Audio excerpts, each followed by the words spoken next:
I would arrange with Madame to have this speech available. I noticed that she's expressing disapproval, but we shall negotiate that. The next item on the agenda is to hear from the artist himself. Brother Owusu-Ankomah. Madame was telling you we had a conversation with brother yesterday, and I told him that if he gets too far into the air, I'll pull his legs back to it. So we want brother to tell us a bit about his work. I know that it's very short notice, it's very informal. You can sit.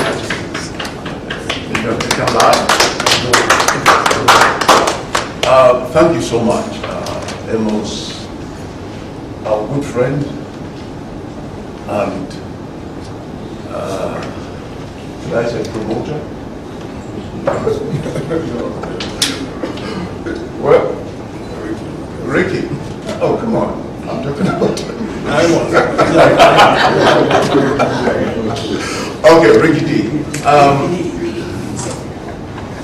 I am honored that two very important people in my life are present at this high table.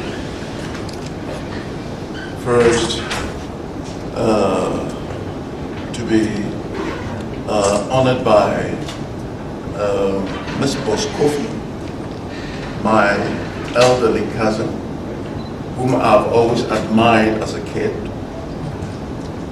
Seen her as a beautiful woman from afar, but kept my distance until now.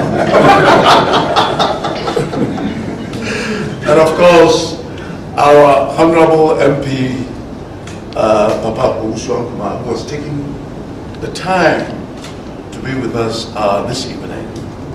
And of course, John O, our internationally known reporter, whom I hear jetting, cultural reporter, I'm corrected here by Ricky, jetted about the global village, who has taken his time to be with us this evening. And of course, Ricky D,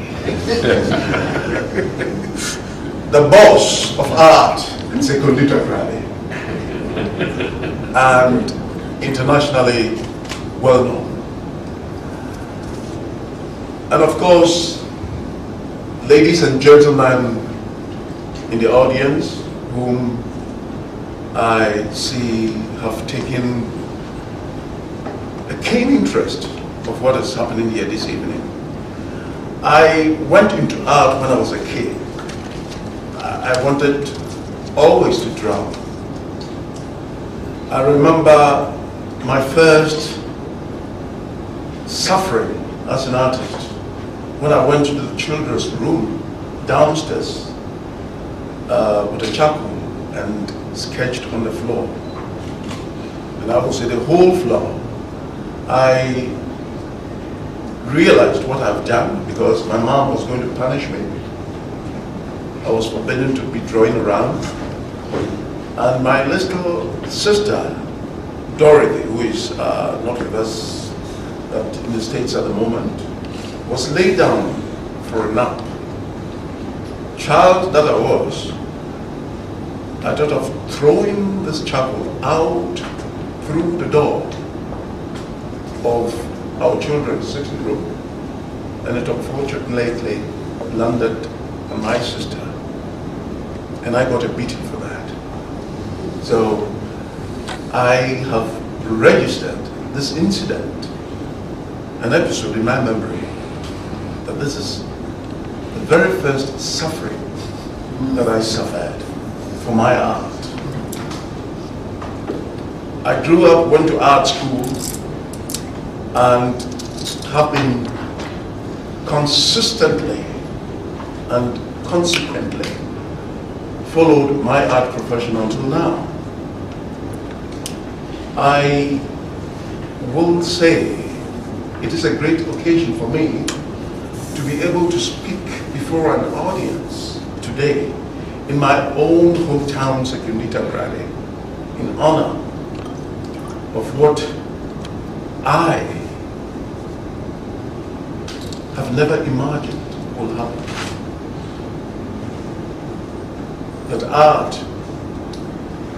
is being taken seriously in my own country. The microcron came to me as an epiphany about 7 years ago. The microcron is the symbol of our true essence, that is spirit. The microcron is consciousness. Consciousness is spirit. The microcron is our collective consciousness. The microcron is the ground of being, as physicists have discovered today. That is consciousness. I keep saying consciousness because there is an infinite sea of consciousness. It is consciousness that manifested all that we see around us. It is our collective consciousness that manifests our reality. So when one looks into the book that we have collectively realized, I have written into it, consciousness having manifested space, impacted it with energy, creating all that is.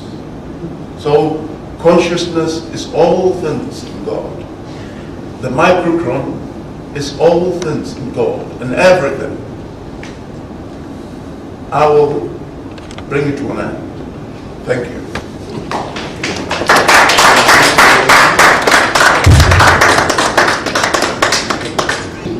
In Mathesat, I'll say a good combination of bits and atoms. To start at the very real basics, teaching from the known to the unknown. Thank you very much. It's now my singular honor